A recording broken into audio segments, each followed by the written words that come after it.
All right, everybody. Welcome back to another episode of the Newt News Podcast. We're so excited to be joined today by our friend Jacob. We're going to talk about some really exciting stuff, such as whether the Cardinals should rebuild.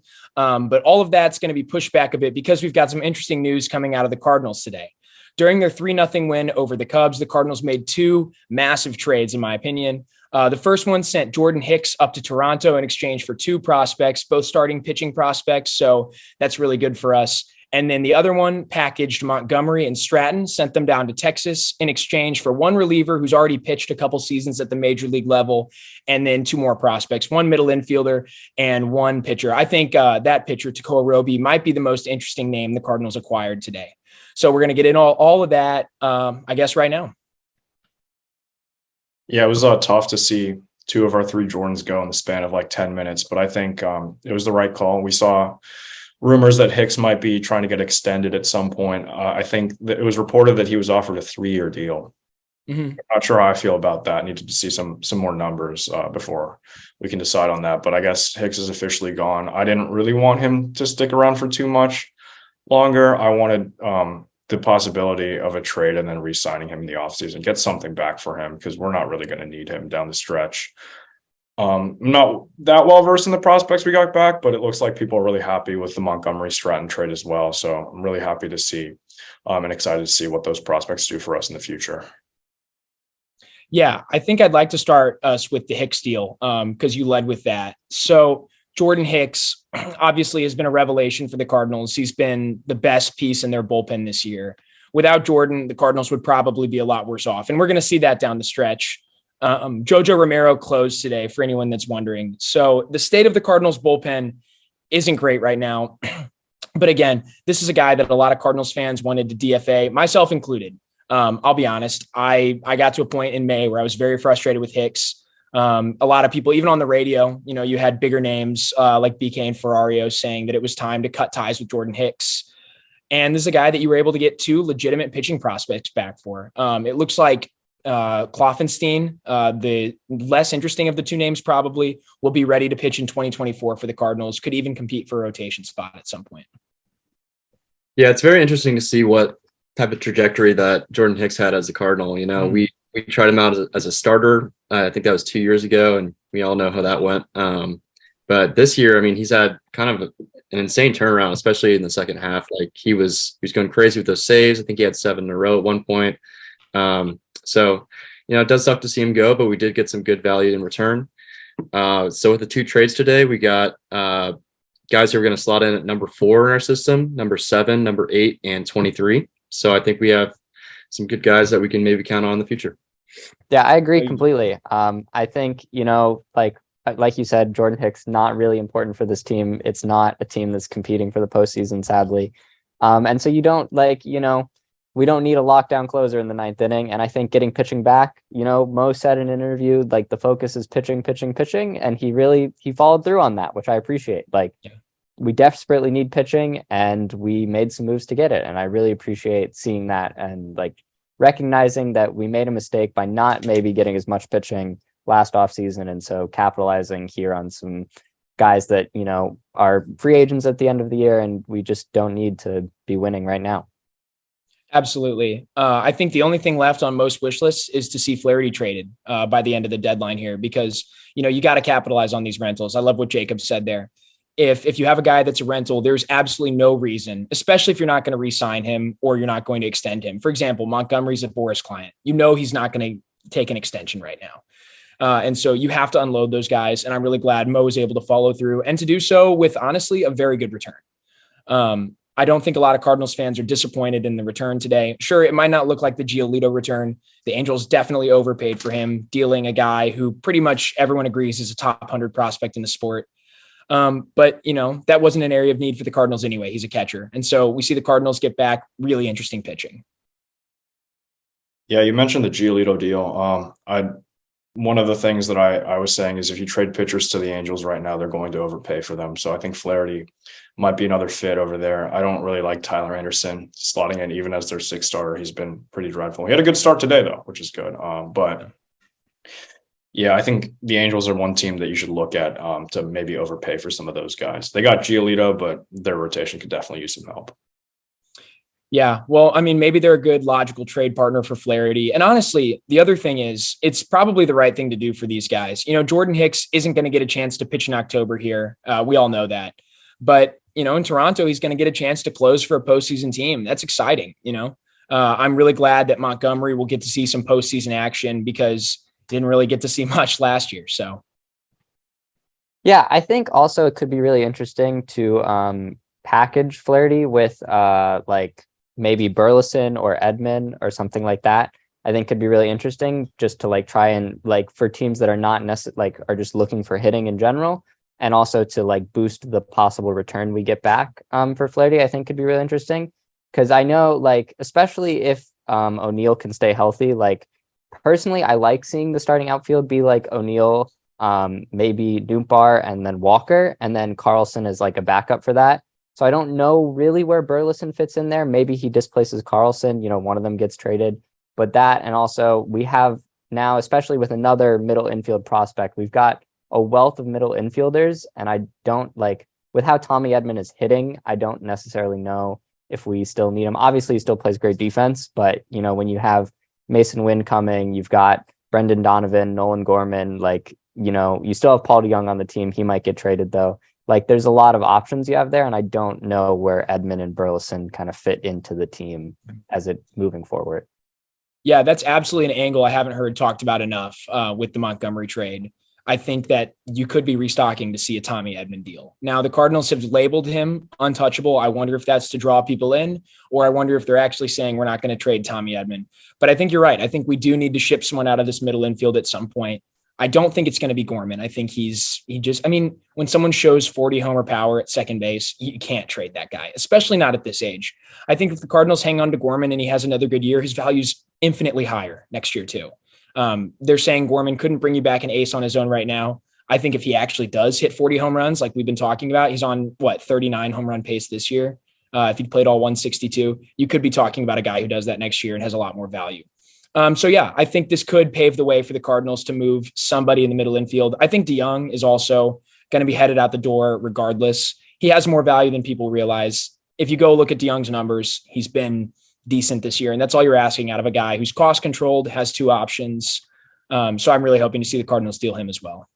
All right. I think we should start moving into our little bit more controversial side of our episode today. Jacob and Sandy in our little group chat have had significant discussions at length about a lot of these topics. Most of them have not been the most friendly. So kind of wanted to put that on display for you guys this week. First, start off with a really, really small question and then getting into some bigger topics.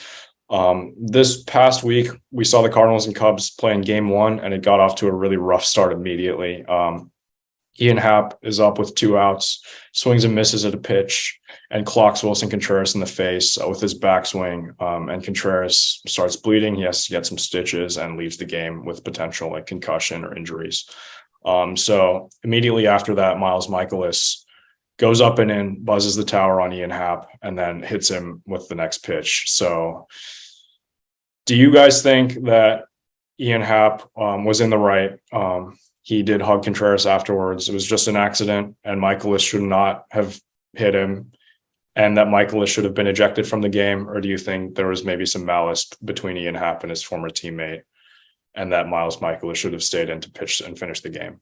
Yeah, I mean, I'll let you start. Yeah. Yeah, I mean, I don't know if I would think Ian Happ's in the right. I think it's hard to argue someone's in the right hitting the other person in the head. That's not what I'm saying. I just think like, I don't know. I don't think there's any malintent. Like they're clearly were good friends. Last year, like right before the trade deadline last year, they like hugged each other in the dugout when they both thought they were going to get traded off to different teams. They hugged after this. Like, I don't think there was any intentionality by that. Like I don't know. Happ has done that previously to other guys. It's sort of his swing path. Like, be that what it may. Like, yeah. I don't know. Like, you obviously don't want to hit dudes in the head, but like that's how he swings the bat. It wasn't like a different swing than he normally takes. And I mean, I just think, I don't know, like it's hard because like what the rules say is that if you hit someone intentionally, you get thrown out of the game because you're not allowed to do that, right? And I think just given the situation, I feel like Mikolas, like it, I don't know, he made it hard for the umps to say he wasn't doing it intentionally. Like if you just watch the catcher get hit in the head and then you immediately start throwing at a guy, like it's hard to argue you're not doing it intentionally. So in that sense, I think it was okay that he got ejected because that's what the rule is. Now, whether or not that should be the rule is a whole different discussion, but like he made it, I think, probably too easy for the umps to just be like, yeah, he threw at him intentionally. He got ejected. Obviously, you know, in my opinion, I think, you know, it's hard to judge people in like the heat of the moment. I understand he was upset about his catcher getting hit in the head, right? But like in terms of how that game then went for the Cardinals, like Dakota Hudson came in with not much warm up, gave a bunch of runs. Then other pitchers came in and gave up more runs. Like it didn't set us up for success. And so I think just viewing it from a team perspective, it would have been probably better for Mikolas to just you know, take it and just pitch well the rest of the game and just try and move on. Cause like Happ didn't make a big deal of it. He got hit. He walked to first base. You know, he wasn't trying to make a bigger situation. I don't think the Cubs were. It's just kind of unfortunate that it unfolded that way, I would say. Well, I agree with you on some of those points. Like, yes, Mikolas made it really easy on the umpires to throw him out there. But also I think that there are written rules of baseball and there are unwritten rules of baseball. And this is something that a lot of people say there's no more room for this in the game. But I think that's dishonoring the legacy and history of the game. The unwritten rules of baseball exist for a reason. The game has policed itself for the last 130 years, right? And I think that's an important thing to understand. Now, when you hit a catcher in the head with your swing, for the last 130 years, you've been hit with the next pitch in general. And it's just something that happens. Obviously, it's not intentional, but it's how it works. Mikolas is obviously pissed off. He doesn't want to see the catcher that he generally throws to taken out of the game. Mikolas has commented at length on how he, you know, really cares about Contreras behind the dish. He really likes his game calling. He feels that they work well together. So regardless, this is going to throw off Mikolas's start, right? To have your catcher removed, someone you didn't warm up with that day, it's gonna throw you off. And I'd be really upset if I was Miles Mikolas in that scenario. I understand it. I also think Happ's reaction is important too. When Happ got hit, he took it. He didn't say a word. He knew it was coming. He knew it was what was supposed to happen. The game is policing itself. And so he walked down the line. You didn't have anybody in the Cubs dugout running onto the field, shouting anything at Mikolas. No one said a single word. Then the umpires get together and throw him out. All they did was, you know, stoke the flames. All they did was make things worse. It's like pouring gasoline on a fire that's about to go out. That's what the umpires did. And I thought it was ridiculous. Also, the suspension from MLB, I know it's what the rules say, but they must be forgetting that they just suspended Mikolas for the last, 8 1/3 innings of that game too. I think it was just a ridiculous situation all around. And I think if you go back and watch the broadcast by Brad Thompson, he couldn't have said it any better. I think he was absolutely in the right with what he said. I understand the other side as well. I understand maybe Mikolas should have waited and hit Happ at his next at bat. I don't know. But again, something usually needs to be done when that occurs. And also incentivize Happ to stop hitting people. I know it's a swing path, but I don't care if that's your swing path. Stop doing it. Maybe you shouldn't have such an uppercut swing that comes back, or you should do something about it. Because if you have a pattern of hitting catchers, you deserve to have a pattern of getting hit by pitchers.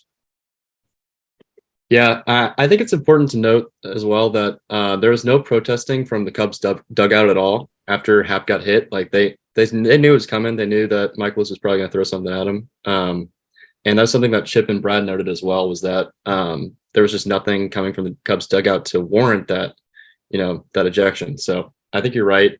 The umpires kind of, they went for it. They didn't really discuss it very, very much before making that move. I think one more thing is important to talk about as well, and that's where he was hit. He was hit on the side, the meaty part, you might say. And clearly there was no intent to injure him. Now, before that, Mikolas threw high and tight. And I think that was a show of force. I don't think he was trying to hit him in the head. I think he was saying, this is where I could hit you. And then he immediately, threw an 85 mile an hour, soft toss that hit him in the butt. And I don't think that's a problem.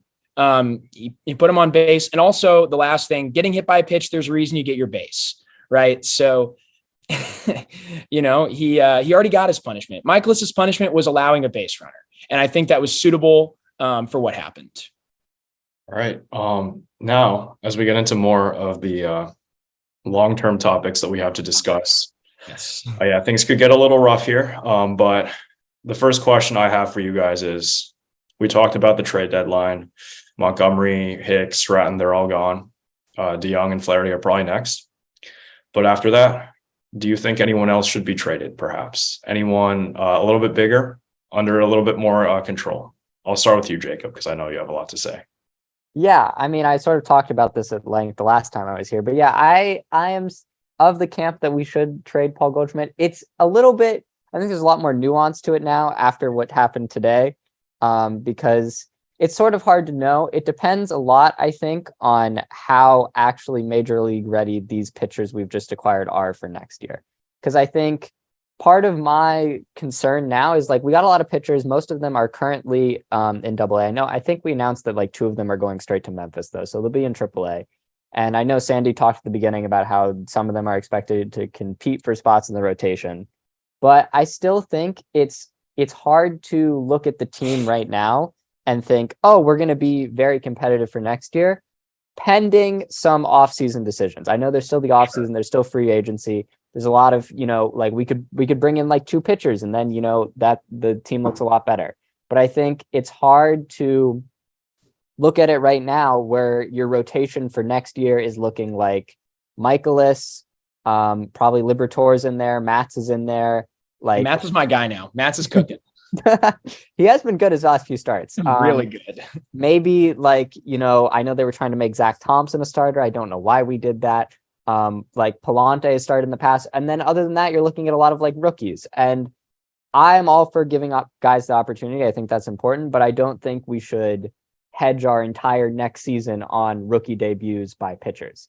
And so sure. I think if it depends a lot on the plan. If the plan is we've acquired this pitching, we're going to try to make it usable for next year, and we're not going to make a ton of noise in the offseason, then I think trading Paul Goldschmidt to get some major league level proven pitching right now and moving Jordan Walker or Alec Burleson's played first base, moving one of them to first base could be a way to continue with this team. Because my worry is that if we aren't competitive next year with these guys, or even with the guys we sign in the offseason, then you're looking at maybe, do we trade half a season of Paul Goldschmidt? Do we extend him for a bunch of money for an aging player that is bound to regress at some point? Like I feel like it's the safer long-term option to trade Paul Goldschmidt for the future of the team.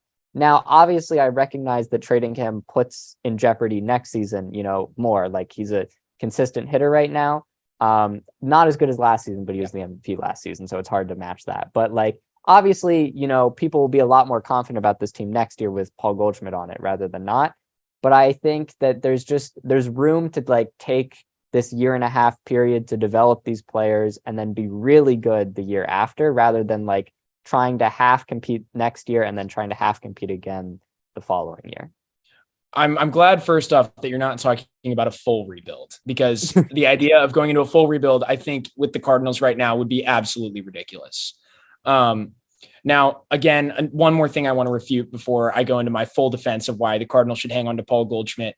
I do think if the Cardinals reach an extension with Paul Goldschmidt, either this offseason with 1 year left on his deal or some point next season or in the offseason after the 2024 season, I think it'll be pretty cost friendly, team friendly.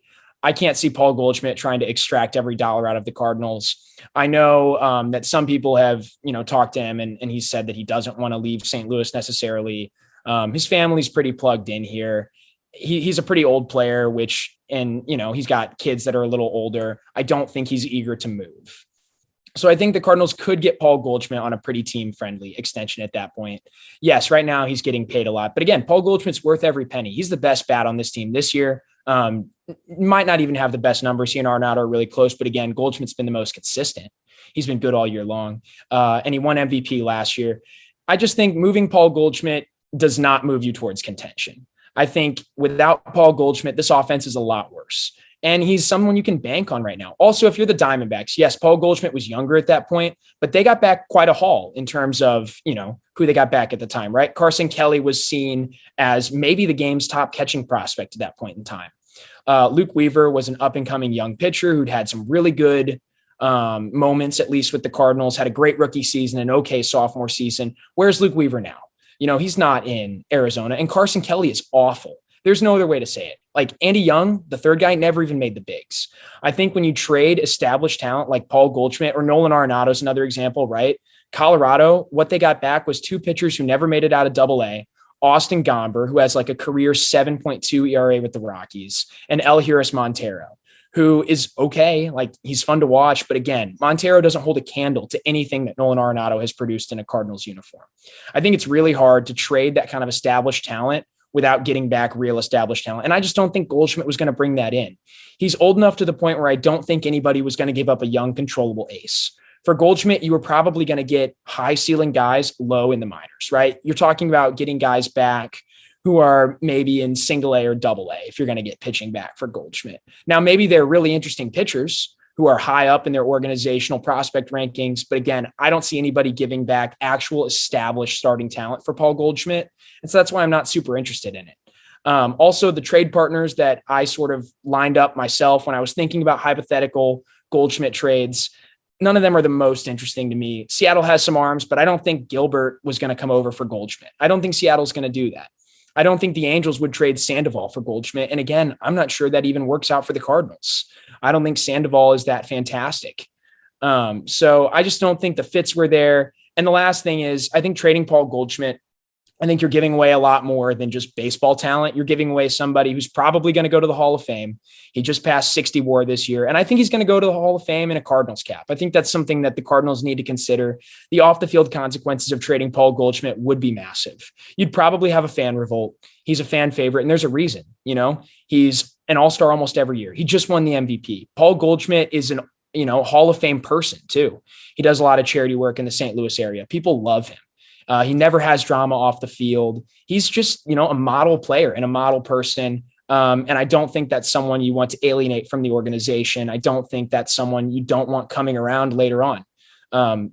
Having Paul Goldschmidt and Nolan Arenado too on the team, the Cardinals will reap those benefits for 50 years. They'll continue to be plugged in with the organization. They'll continue to be here every opening day because I think both of them are going to wear Cardinals hats into the Hall of Fame. Yeah, I mean, I wholeheartly agree with you, Sandy. I think that it would be such a mistake to trade Goldschmidt or Arenado. I mean, these guys are going to be future Hall of Famers probably, and they're just great people too. And I don't see it as a thing to be worth it to give them up for some dice roll prospects that we don't know could pan out. It's just not worth it to do that, to give up those guys. So I know you mentioned Arenado. I think that's a guy that Jacob is potentially interested in trading as well. If you guys wanted to go into that for a little bit. I can start this time. I think trading Arenado is just not the direction the Cardinals want to go if you're going to contend. The first thing is, if you trade Arenado, who's playing third base? Now, I know people will say the Cardinals have natural third basemen in their system. We used to have a lot of third base depth. Nolan Gorman came up as a third baseman, but he's clearly not the guy you want playing third, and he's really settling in at second defensively. I think it'd be really bad for his development to suddenly move him across the diamond again. He's just picking up second. He's now an above average defender at second base, according to most metrics this year. He's been really good. Jordan Walker, again, a natural third baseman, but do I want to see Jordan Walker playing third? Absolutely not. In the small sample size that he's been there, it hasn't been pretty. It's arguably worse than it is in the outfield. And I think if Jordan Walker finds himself in the infield, he will eventually move to first base. And I don't want to waste Jordan Walker's athleticism or arm at first base. I just don't think third is a good fit for him. Lastly, we used to have, Malcolm Nunez was another third base prospect we had, but again, he went over to Pittsburgh in the Quintana deal. So the Cardinals have very little depth at third base organizationally, and that's done because they've planned around having Nolan Arenado for the length of this contract.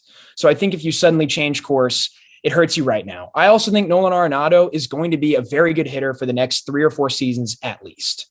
He's a guy that you just need his bat in the lineup. When Nolan Arenado is playing well, the Cardinals generally play very well. Now, we know Nolan and Goldie can't carry the team. This year, they've both been good to great, and the team has been terrible because the pitching sucks. There's no other way around it, right? When you blow 22 games, you're not going to win a lot. But I don't think you'd get back what you need. I remember recently the trade partner that has been floated around is the Dodgers, and the LA media drove me nuts fanning the flames of this. It was ridiculous. And on Twitter, we had just ignorant Dodgers fans coming into my replies constantly, talking about, get ready to eat crow when Nolan Arenado is wearing Dodger blue. I think if Nolan Arenado was going to be traded to the Dodgers, it was going to be a haul that they were never going to be interested in paying up. And if they didn't pay that up, the Cardinals were never going to be interested in dealing him. He's a player that's so good in an organization that's very good and generally doesn't trade away those kinds of players. it's going to need to be earth shattering, right? I think a Nolan Arenado deal would have started with Walker Buehler. They probably would have wanted to include Bobby Miller, who LA was labeling as untouchable. I think Gavin Stone was going to have to be in that deal too. You're talking about 3 to 4 very, very good young pitchers. Meanwhile, you have a lot of Dodgers fans saying that the Cardinals would have to eat half the contract to acquire anybody. So I just don't think there was room for a deal to happen. And I also just don't think it helps the organization long-term. And again, the fan revolt. If you trade Arenado, the fans will burn Busch Stadium to the ground. It's not going to work. I will say, since the last time we've been on this podcast, my opinion on trading Nato has softened a little bit, mostly because I did not expect us to get this much pitching back for Hicks, Monty, Stratton, and I know Jay Flair still hasn't been traded yet. But like part of the reason that I was thinking of like considering trading him is that I didn't know how we were going to get the pitching necessary to compete under the length of his contract without trading him. But honestly, these deals today have done a really good job of solidifying that. Hopefully their prospects is hard to say. Yes, pitching is done for the future. You can't really say that. But I think keeping Nolan Arenado around is definitely something I'm more okay with now than I was 2 weeks ago. And I think that for the future, he makes a lot of sense, and I think that's where my position has changed a little bit from just more into the trading Goldie camp rather than the trading both of them and going into a full rebuild, because I just didn't really see us getting so much back for these guys. And part of that is that I didn't expect the sellers market to be so good like this. Like there are way more teams that I think are like viewing themselves as not sellers, or at the very least like holders, and not, like even like the Cubs who decided to take Bellinger off the market. Like I was not thinking that was going to be the case 2 weeks ago. Like I think there's probably like around over half the league right now that thinks that they're buyers / holders. And I didn't really expect that to be the case 2 weeks ago. And I think some of those teams are wrong for making that decision, but that doesn't mean that they haven't made it. And so because of that, we're getting a lot larger return on our rentals than I expected us to get initially. Yeah, there's a lot to digest there. I like a lot of what you said. I think one thing, what you were saying about not being able to get the pitching during Nolan Arenado's contract, I think actually people need to understand the Randy Flores pitching development machine is now in full gear.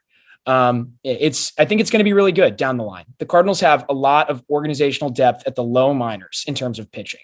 You have names like Ian Bedell, Pete Hansen. Paniagua is having a fantastic season in his return from his stint on the IL. Tink Hens, obviously, we know he has ace type stuff. The Cardinals have a lot of good names in the lower minors. There are a lot of guys that could shoot up prospect lists and be very, very exciting by the time they reach the bigs. That's something they didn't have recently. We saw what happened when the Cardinals don't have organizational pitching depth. And that's what happens this year. That's why the only guy that they had ready to fill in was Liberatore, right? That's why Libby was the only impact call-up we had rotation-wise this year. And it can't work that way. I also think you can't be so quick to give up on Libby. He's got all the tools. He throws 98 from the left side, has a 12-6 curve. It's a plus offering. I think Liberatore will be a good starter at some point. I hope the Cardinals aren't the ones to give up on him and let him do that somewhere else. That's just something I wanted to throw in there. But yeah, I'm glad to see that you're coming around on not trading Arenado, because I just don't think that's the way to go if you want to contend. And I totally agree with you. The sellers market this year, far more lucrative than I expected. And that's because, most teams are deciding to hold. I love the third wild card spot right now, even though the Cardinals aren't going to be getting it. It means the Cubs are going to be buyers, which is hilarious, right? Bellinger and Stroman were going to get quite the return. I think the Yankees would have been paying up in terms of controllable pitching for Bellinger, which the Cubs obviously could use next year. But it's not going to be coming back to them now. And Bellinger's going to hit free agency and then see ya, no return. I love that so much. I love not seeing Stroman get traded, and I love not seeing the Cubs bring in talent to contend again next year, as long as they miss the playoffs, which I really hope they do. So it was a good step in the right direction to see the Cardinals beat them. But yeah, the Cardinals have taken advantage of an excellent sellers market. Them and the White Sox really were the only teams who actually had valuable assets, were in the position of clear sellers, and have acted on that. So I think that's outstanding work from those teams. Yeah, honestly, I think it's the perfect storm for being the Cubs, right? They're eight games in a row now, so they're feeling good. but the wheels are going to come off come August 2nd after the deadline, and I think it's going to be hilarious to watch. So it'll be good to see that. I was really hoping we'd see the Cubs go all in on like Giolito, because it has 2016 Pirates vibes, right? Remember, the Pirates were kind of out of it, and they went on a little win streak before the deadline and then traded everybody for Chris Archer. And I really wanted to see something like that, right? The Pirates at that point, I believe they traded Glasnow, who was like the 9th overall prospect in the league, Meadows, who was in the 20s, and then Shane Baz was 98th at the time. They traded all three of those guys for like 1.5 seasons of Chris Archer and then DFA'd him. Like, I was really hoping for something like that. Maybe we'll still see the Cubs buy. My dream, honestly, Andrew, you're going to hate this so much, is to see the Reds pay everything for Shohei Ohtani and then just not make the playoffs. Obviously, he's not going to the Reds. They're not trading him, which that's a mistake in my opinion. But I guess I can't fault him for going for it, though. I mean, okay, we're going to take a little detour for a second. Okay, I'll defend the Angels for a little bit. I don't think you can sit there as a fan of any other team and be like, nah, the Angels shouldn't be going for it, because the Angels' goal this season, only goal, should be to retain Shohei Ohtani beyond 2023. And the only way that they're going to be able to do that is to build a competitive team around him. Ohtani said time and time again that he really wants to win a championship, and that's all that it really means to him. So for the Angels to go and show commitment to him like that, like, you can't be the guy that trades Babe Ruth. Like, we've seen that happen. It's been talked about since long before I was even born, since before my parents were even born. It's baseball history. It's just knowledge that when you trade Babe Ruth, bad things happen to your franchise, right? So sure, but trading Shohei Ohtani, you can't do that. It's the next Babe Ruth, right? He's the two. Yeah, but like, Babe Ruth was on a team that knew what they were doing. Babe Ruth was also not on an expiring contract. Like, it worked differently back then. Shohei Ohtani is all the Angels have. And if you trade him, you're going to restock your whole system. You could, especially with the way the sellers market is right now, you could trade Shohei Ohtani and get 2 pitchers who are going to be in your rotation for the next 6 years, and probably a bat that you're going to call up and have hit like 5th in your lineup at some point, maybe even better. You could get impact talent for Shohei Ohtani right now, especially if you're willing to trade within the division.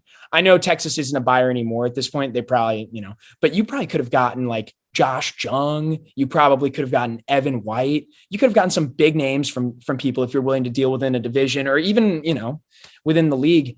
So I think it might be a mistake, but also, again, I understand why the Angels are going for it. They haven't been to the playoffs in, I think this is the 9th season now. If they miss the playoffs, it'll be the 9th consecutive season. But I mean, real talk, Andrew, if the Angels make the playoffs, dream scenario, the Angels actually make the playoffs. They're not going to win the division, but they make the playoffs. They play in the wild card round. Maybe they even win the wild card round. If the Angels then lose in the ALDS or even the ALCS, is that enough for Shohei to just be like, okay, great, I'll commit my career here. And, who knows if we're going to be any good? They just mortgage their future. Like, if I'm Shohei, I'm still not convinced, even if we go to the ALCS. I mean, I don't know if Ohtani's as plugged in with the prospect list as we are. I don't think that's really something that's on his mind, but he's familiar with Anaheim. He's the only one who's been able to negotiate with their front office. I think if he told Artie Moreno or Perry Manassian, like, hey, I'm not staying after next year, yeah, they'd probably trade him. But clearly he's very comfortable with that team. You've seen in the WBC, like, he'd face off against his teammates and they'd hug and take a picture beforehand. Like, he's very comfortable with that organization. It's close to Japan, about as close as you can get, honestly. But like, we don't know what's going on behind closed doors. And if Ohtani has expressed some desire to stay, then they should show the commitment to him to win now. And I think the Angels have built a pretty solid playoff team. Like, you go to the playoffs with Ohtani as your ace. I don't want to face him. And then Giolito, Reed Detmers, Patrick Sandoval, throw whoever you want. You can even piggyback Detmers and Sandoval for your game 3, and then you start back over. Like, that's a good playoff squad. Their lineup, they're going to get Trout back. They're going to get Drury back. They're going to get Rendon back. They're going to get Ohtani back. There's a lot of guys that are on their IL right now that are really, really solid bats as well. The rotation looks solid. and they've been hovering around 500 with all of those guys on the IL. So I know it's been mean, but like getting Paul DeJong back is like making a trade. But I feel like getting Mike Trout back is probably bigger than making a trade, right? Like you get Mike Trout back, who's on the market right now that's going to fill those shoes? Juan Soto, he's not getting traded. So who else is there?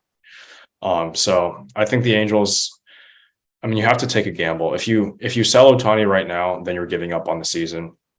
And if you keep Ohtani to try to make a run and keep him, who knows what could happen? It's baseball, you know? Sure, it's baseball. I just think, I don't know. I think the baseball move, in my opinion, would still be to get 18 to 24 years of control for a guy that's going to be there for half a season. And even if he's the best player in the world, I don't know. It's definitely hard. If I was an Angels fan, I would understand and I'd be excited about seeing Ohtani potentially be in the playoffs. But again, so much has to go their way. They're going to have to leapfrog a lot of teams. It's going to be really tough to make the playoffs in the AL, especially with the strength of the AL East. It's going to be brutal. And also, I don't really understand why they're going for rentals and overpaying for rentals. I think if you're the Angels, if you want to make Ohtani happy, what you should do is target controllable pitching. Maybe you could have packaged Logan O'Hoppe and some other guys and gone after someone's young starter. And I think that's much more interesting than Lucas Giolito for half a year, especially when you gave up an absolute haul for him. If you give up O'Hoppe, the guy they traded, I think it's Cuero. I don't know how to say his name, but he's a catching prospect in the top 100. Like maybe he's your guy next year. I don't know. I just think it's a little strange. But the Angels will do what the Angels do. Yeah, I think personally, this is a thing where like in, a few years, everyone's going to be like, oh, this was a genius decision, or, oh my goodness, that was the worst decision in organizational history. Yeah. I think like that's sort of where it's at. I agree with Andrew that like, I think if you're the Angels, I feel like there has to be at least some level of understanding with Ohtani where like he's like, maybe not giving them benchmarks, but like expressed that like, if certain things maybe happen, he'll be committed to staying with the team in the future. Because if you don't have that assurance, I have no idea why you make these deals. But I think like it's just one of those things where like if it goes your way, you look really smart, and if it doesn't go your way, you look like a complete idiot. But I think it's going to be difficult because, like you said, the AL right now is the much more competitive league compared to the NL in terms of wild card spots, and there's just, like we talked about, there's like 20 teams right now that think they have an outside shot of making it in there. And like a lot of those teams are in the AL. Like, I think we're at the point now where like, I'm pretty sure like even in just, if you look at just their division, I'm pretty sure everyone outside of the Athletics is like, we can make at least a wild card.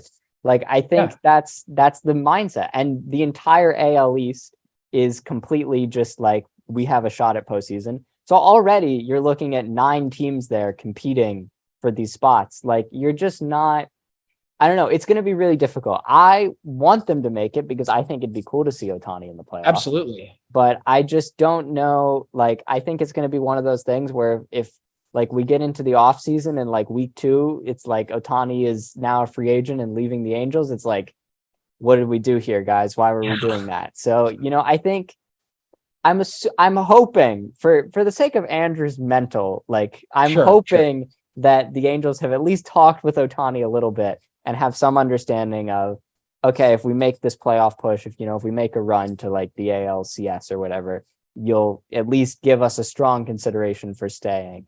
Like I'm hoping that's happened. I obviously don't know, but I'm hoping that that's happened for the sake of Andrew and Angels fans everywhere. But yeah, I think it's one of those things where it's going to be a really interesting offseason for a lot of teams. So, yeah. The Angels are just such a strange organization. And you can't even pretend like they haven't tried. The Angels spend money. They spend a lot more money than the Cardinals do, I mean, you see them sign Anthony Rendon to a 7-year mega deal, right? We saw them. They dished out so much money this offseason. Tyler Anderson's getting paid more than almost anybody in the Cardinals starting staff. We've seen them go after guys. They retool their pitching every year.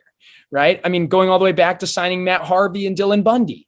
They retool their pitching every year, and they can't develop players. They might have the worst development in all of baseball. Now, they struck gold with Mike Trout. That's awesome. He was going to be good no matter where he ended up. I mean, their biggest prospect in years was Joe Adell, who has been one of the biggest busts of the last 5 seasons so far.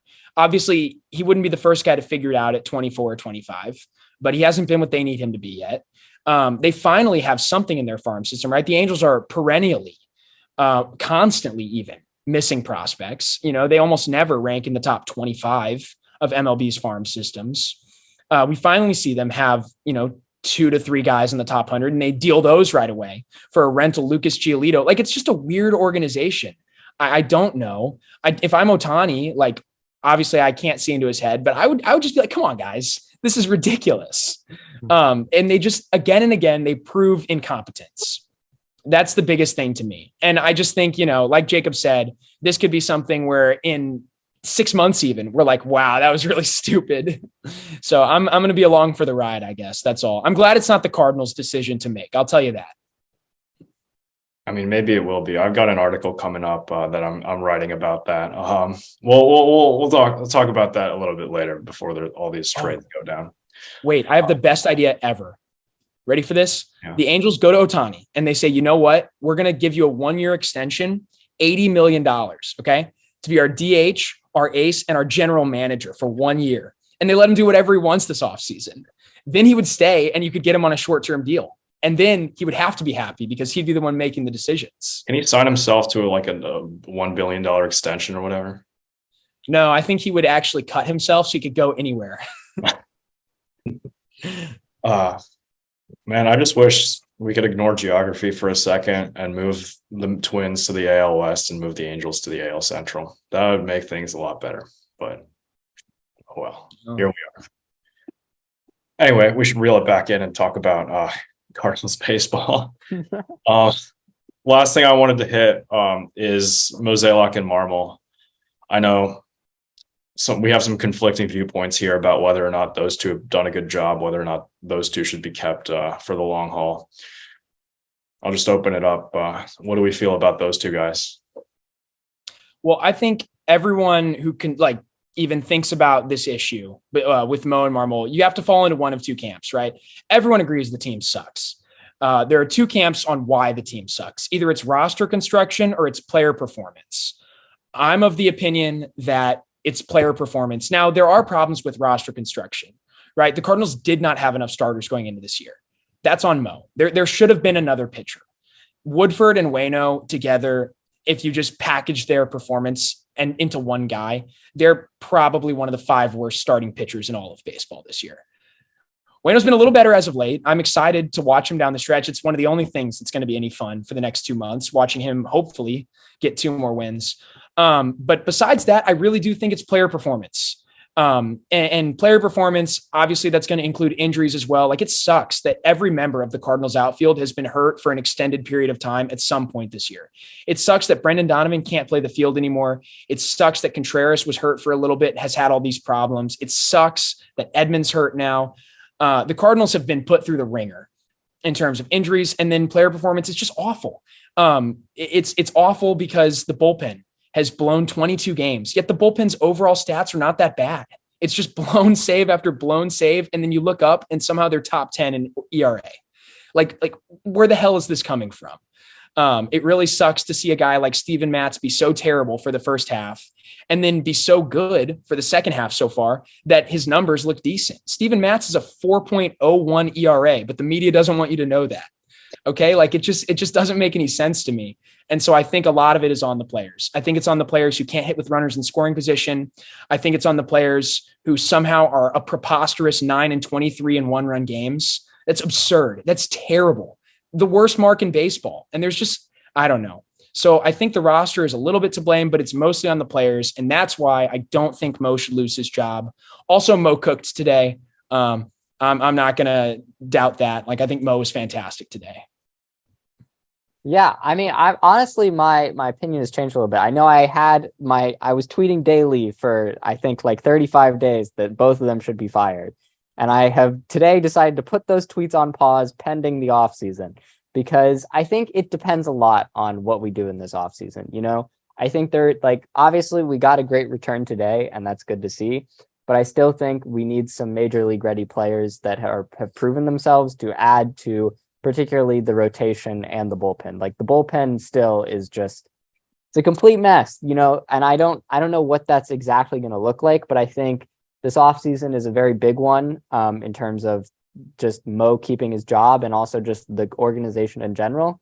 Because I think if you convince yourself that we have enough talent right now and we only need to make like maybe one, maybe two moves in the offseason, I think you risk the same thing happening again of the roster not necessarily having the depth or the talent to compete. And then you get a couple injuries, things look really bad, like it just doesn't look good. So I think currently I'm sort of waiting to see how this offseason goes and also how a lot of these prospects turn out. Obviously people are really high on them right now. If it doesn't go well, then like that could be pretty, bad overall organizationally for the next few years. And so I think seeing how that goes is important. And I do agree with you that a lot of it has been player performance. I just think that part of me is unwilling to accept the fact that all of our players can suddenly have these slumps at certain points and not blame part of it, at least on Marmol and the coaching staff.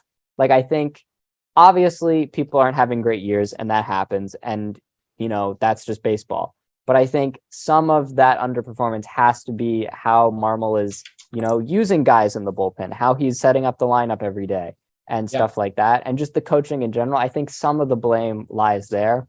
And I'm still just not completely convinced that when we have a good contending team, that Marmol's the right guy to be at the head of it, making all the decisions. I think, even just like if you isolate one thing that I think could use a lot of improvement is just bullpen management in general. When we're using certain guys, how we're using them. Like, I think at times it's been a little inconsistent and hard to understand like what exactly Marmol is trying to get out of each guy, especially recently, like not even just this year, but the past few years where we do all this stuff where we take relievers and we try to turn them into starters for some reason. Then they don't do so great as starters and then we bring them back. And like, I know that's not all Marmol's decision, but like, I think just having a baseline at the start of a season of like, you guys are in the bullpen, you guys are the starters. That's what we're doing. That's how it's going to be used. This is the situations we're using you in. I think that is something I'd like to see the Cardinals like have over the next, remaining games of the season and also going into next year, I think is what I want to see from Marmol to like be convinced that he's the guy that can lead this team to long-term postseason success, I think. Yeah, I mean, I think the Ollie discussion is slightly different than the Mo discussion. I have one real, like, actual bone to pick with Ollie Marmol. I hate the way he uses Giovanni Gallegos this year. It boils my blood every time because, for example, Gallegos has allowed 7 home runs this year. 6 of them have come in 3 multi-homer games, right? Gallegos has walked 9 guys. He's walked a guy in each game that he's allowed a home run. He's only allowed 4 doubles. Every single game he's allowed a home run, there's been a double, right? So with Gallegos, when it rains, it pours. It should be obvious to me. And I thought these numbers were this bad before. And then I went and looked at his game logs, went in there, and it's every bit as bad as you'd think. 90% of the damage done against him all year has been done in like 6 games. And it infuriates me that Marmol can't figure it out, that when Gallegos doesn't have his stuff, he doesn't have his stuff. And the only thing that should prevent you from pulling him is the 3-batter minimum. I think that is one example of like something tangible that you can really like have a problem with Marmol for. And I think those things exist, right? And so there is justification to be frustrated with Marmol this year. That's just one example. There's some other stuff too. Like why does Burleson get more plate appearances than Dylan Carlson? Why? I don't understand what we're doing here, right? Carlson was hurt for a little bit. I get it. But Carlson comes back and you're more committed to Burleson than him. I don't understand. I don't get why you would have Taylor Motter on the roster and then he plays once in 21 days. I don't understand. Like you're just wasting a roster spot at this point. Let's bring up another pitcher, right? You're allowed to have an extra pitcher. It's infuriating. But also I think if you fire Marmol, nothing's going to change because Marmol was brought in for one reason, and that's to do the bidding of the front office. Marmol is what, like 37? I know he's younger than Adam Wainwright. He's the youngest manager in baseball by far. He is clearly here to serve the bidding of the front office. Mike Schilt, we understand, got canned for some organizational or philosophical differences. I think if Marmol says, hey, I'm going to manage the team the way I want to, I'm the manager, not you, to Mozeliak, you're not going to see Marmol be the manager in the future, right? So I don't even think it would change much to remove him anyway. But yeah, there are some things that are, and also I understand the angle. I subscribed to this viewpoint earlier in the season. I don't know where I stand on it. It's hard to tell of, well, the one thing the manager has to do these days is be good at getting the best out of the players. And obviously we're not getting the best out of the players. If we were, the team would be winning a lot more games because, as I said, I believe in the construction of this roster. I think it's a good roster on paper. And so you could argue that he's not a good players guy. And maybe that's true, right? We saw the stuff with O'Neill earlier. We've seen him and Cabrera have their spats before. And those fringe guys, they're not superstars on the team. But maybe there's something there. I need to think about that more, obviously. And I think before people are going around yelling about firing Marmol, probably formulate a more informed opinion. Not saying that you haven't. I think a lot of Cardinals fans that I see on Twitter, though, haven't. I don't think the need to fire him is nearly as imminent as it was with a guy like Matheny back in the day, who it was clearly his time to be gone. And I was the captain of that train. So I understand it's a different discussion. There are reasons to dislike him, but I'd still pump the brakes on that discussion. Yeah, no, I agree with a lot of what you said. I mean, I think there's a lot of people that just look at a team not doing well and are like, fire all the people. Yeah. And I can understand that like getting rid of Marmol probably won't change a lot, but I agree, like, especially the Burleson stuff just annoys me so much. He doesn't have a single hit as a pinch hitter, and we use him as a pinch hitter so many times. It's so bad. I like Alec Burleson. I know he almost did a homer and it got robbed, but like he still doesn't have a hit as a pinch hitter. Why are we pinch hitting for him in the ninth, down by 1 with a guy on third? Like I don't understand the use of Alec Burleson when Dylan Carlson came back and went on like a brief tear for a little bit, and we were just like, nah, don't do that. We want Alec Burleson. And I don't understand it. So some of the decisions like that are a little bit confusing. I agree. The Taylor Motter stuff, I don't know why he's here. There's a lot of times where I'm like, why are these guys on the roster? Like, free him. Yeah. Like I don't even have anything against them. It was also that time where like Zach Thompson was on the roster and didn't pitch for like 2 weeks. And that was wild.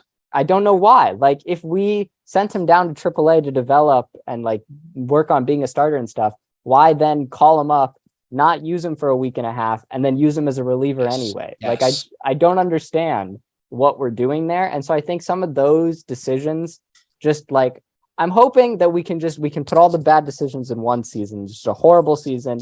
We lose however many games or whatever. And then next year we can just manage professionally and not do this to our players. And hopefully that'll lead to getting the best out of them. Because I think that's been some of it, is there's been a lot of media circus around the Cardinals. There's been a lot of weird kind of strange moves. And I think that makes it really hard for a player to settle in, get in a rhythm, and get confidence. Like, there was the Jordan Walker stuff at the start of the season. All of the stuff with Wilson Contreras is weird. Yeah. The weird Tyler O'Neill not hustling thing was strange. Like I don't know. I think there's a lot of times where I feel like the organization doesn't handle things as professionally as you would expect for such a storied franchise. And I think if we could just work on doing that, I think that would help a lot with just even giving the players confidence. Like even just like, I think it was the game yesterday where like Arenado left the clubhouse and then came back to answer questions about all of the crazy trade rumors and stuff. Yeah. Like at some point, like I know eventually Mozeliak came out and was like, we're not trading Arenado. I talked to him, but like really that needs to be more obvious from the forefront. Like I think someone from the organization just needs to come out and say, we're not trading Arenado. We have talked with him, and like you talk with him about it, because like I think it was clear in that interview that like he doesn't want to leave, but like he is a little bit frustrated that he's the one answering these questions and that the organization's not communicating with him. And so I think resolving some of the media circus we've been having for the past few months could really help just the team feel more cohesive going forward. Yeah, one more thing you touched on there, directionless. I think that's one word to describe Cardinals decision-making this year at times, right? The Zach Thompson thing you mentioned, that's great. I totally agree. Why the hell would you take someone who was one of your best relievers last year and you're easily your best left-handed reliever last year? 2.45 ERA in a ton of games. Why would you take that guy and then randomly commit him to being a starter when he has never been a good starter at any point in time in the minor leagues? Why would you take your brand new catcher 1 month in and say he's going to be an outfielder and then backtrack? Just commit to something. That's definitely somewhere that it's perfectly valid to be frustrated with the Cardinals front office. I think that's really important. I'm glad you touched on that. Totally agree. All right. So I think one more thing we want to talk about, we just want to give everyone a chance to name one player that they think the Cardinals should trade, who hasn't been talked about yet or hasn't been traded yet. So we'll start with Andrew. Yeah, I'll lead and go with the player that you just defended for a long time and you defended in one of your articles. I don't think Giovanni Gallegos is really that much of a fit for this team. He's supposed to be a high leverage reliever. And yeah, I know you said he has good numbers when it doesn't pour, but I think he should be traded because he just doesn't seem to show up in those big moments. Like I was watching WBC semifinal. I've probably said this before, but he's up against, I think, Ohtani, Yoshida, and Murakami, right? And Ohtani hits a double off him, and he's a little rattled. I was like, okay, but that's Shohei Ohtani. He'll do that to you sometimes. He'll just hit a double on a pitch that wasn't even in the zone. That's fine. But then you walk Masataka Yoshida, who had a good WBC, let's be honest. And he's a really good hitter. But the walks really shouldn't be there for a guy in high leverage. And then Munetaka Murakami, a guy who struggled the whole WBC, has had one of the worst years of his very young career this year, just hasn't seemed to find it at all.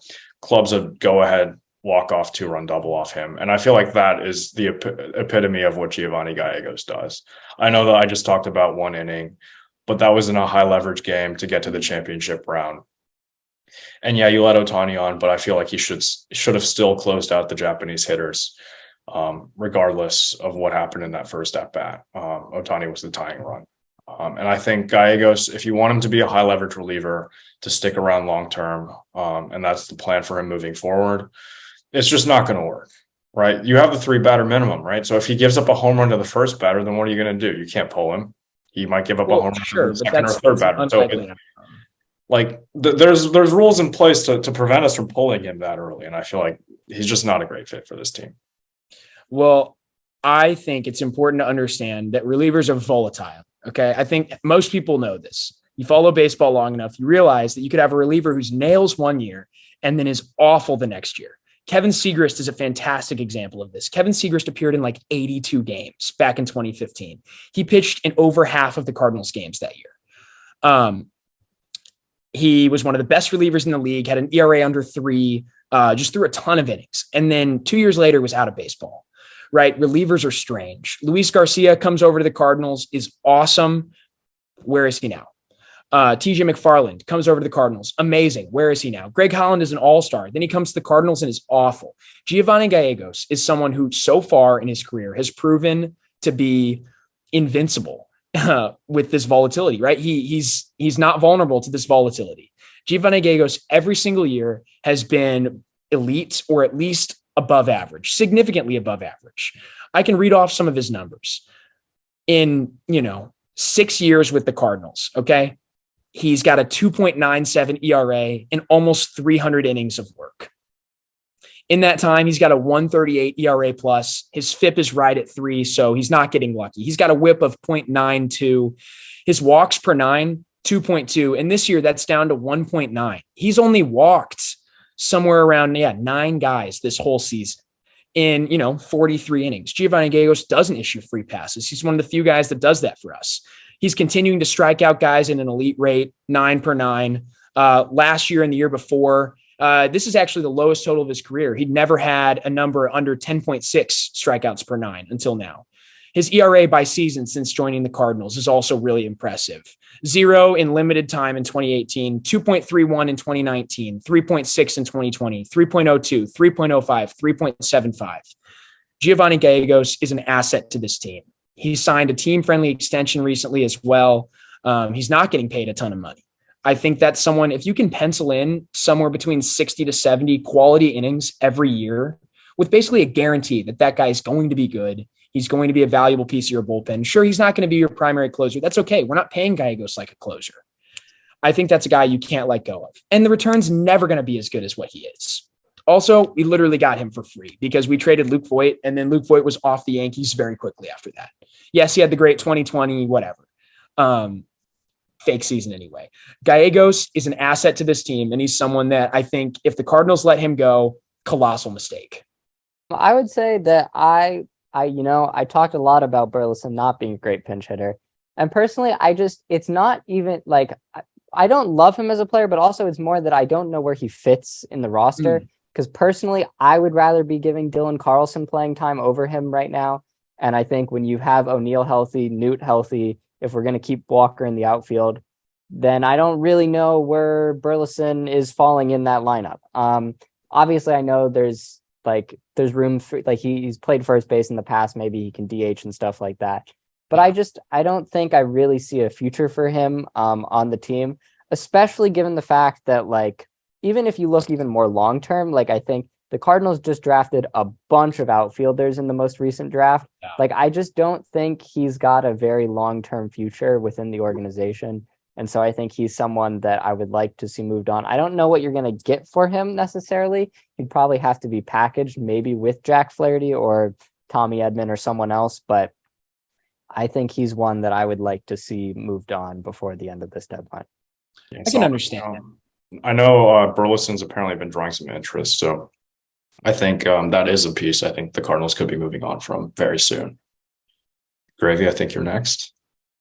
Yeah, for me, this might be a little controversial, but I think Andrew Knizner should be moved to the deadline. And that's because of Ivan Herrera's, breakout in AAA and the brief stint that he had at the major league level. He performed very well. He revamped his swing in the offseason, and he looks like a completely different hitter at the plate. I think it's time to capitalize on, Knizner's production this year. He has a 246 average, 738 OPS. Like, this is a career year for him. 8 home runs. Like, this is unheard of for him. So I think it's time that we make a decision for catcher. We stick with Wilson Contreras. We just committed with him for 5 years. I think we have to give Herrera as a chance to be a solid backup for us. I'd like to add that Andrew Knizner, the media doesn't want you to know about this, by the way, but Andrew Knizner, through like 50 less plate appearances, has the exact same WAR as Ellie De La Cruz. And his OPS plus is like 3 points lower. Okay, Ellie De La Cruz is supposed to be like the best ever. His OPS plus is like 96. So, And additionally, he has 3 more home runs than Bryce Harper. So, all I'm saying. Ellie De La Cruz fans are sobbing in their mom's basements right now. Oh my gosh. But Andrew Knizner can't run from home to first in 10 point whatever seconds. Oh no. Oh no. The Ellie stuff just gets me every single time. I can't even start talking about that right now. I don't know where we'd end up if that happened.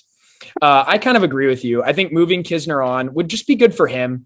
It'd kind of be like the Randall Grichuk trade, where at one point the Cardinals realized, look, Grichuk's not going to play much in this outfield, or even the Matt Adams trade, right, to Atlanta back then. We ended up getting Juan Yepes, who's been actually pretty valuable for the club since then. But again, it's something that'd be nice for him. And I think Knizner's a starting catcher on a lot of teams. Catcher's a really thin position. Somehow the Cardinals have 3 like capable MLB ready backstops. I don't know why we have such a logjam there. I would love to see Herrera at some point emerge as the everyday catcher. I think he has the most complete profile of any of those 3. But yeah, I think that's a great take, Gravy. Totally agree with you there. I think for me, someone who I'd like to see the Cardinals move is probably Tommy Edman. I know we mentioned that a little bit earlier, but I wanted to dig into it a bit more. I think Edman he's a great player. He does everything right. Edman hits for a little bit of average. He's got some sneaky pop, very, very fast, can steal a lot of bases when you turn him loose, plays excellent defense. He's a utility guy too. He just showed that he's a capable center fielder. You don't have a lot of shortstops that can just go play center field, right? He's an athletic guy. Very popular in the clubhouse from what I've heard, doesn't have off the field drama. I would love to see Tommy Edman moved though, because I want to see Mason Wynn play. If you've been following him, he's been on an absolute power binge over the last month or so. He's been amazing. All of a sudden Mason Wynn has a power tool. That's huge. His prospect profile is so much more interesting now that it looks like he might be able to hit 20 homers a year. He's already up to, I believe, 16 or 17 this year in AAA, which is a really high total for somebody, especially in July in the minors. We generally don't see that kind of power breakthrough until they're a little older and reach the majors. So very, very exciting for him. I would love to see him start playing soon. And if you could move Tommy Edman, I think he could get you an absolute haul. I think he's one of the more interesting players around the league that could be on the market if he was movable. He could be the type of guy who actually brings back controllable, young, established MLB pitching talent. So I would love to see the Cardinals look to move him. Thanks so much, everybody, for joining us on this episode of Newt News. I know it ran a little long, but we had a lot of stuff to say. It was awesome to have Jacob on. We hope to have him on again soon. Jacob, thanks for joining us. We had a lot of great conversation today. Again, huge day for the Cardinals. So I'd love for you listeners, go do your own research, formulate your own opinions on these prospects. Don't take my word for it. I think Mo did a great job today. Continue to enjoy the next couple months of Cardinal baseball. Yes, it might not be the most competitive we've ever seen this team, but we're going to see some guys get shots. I think Wynn's going to play. I think McGreevy's going to get some starts down the stretch. I'm going to the game on Tuesday, and Flaherty's supposed to start, and I know he's not going to, so who knows who's going to throw for us, right? So that's going to be the most fun thing. And also keep an eye out for Waino as he tries to hit that last milestone. Thanks for joining us, everybody. Have a great week. Again, enjoy the baseball.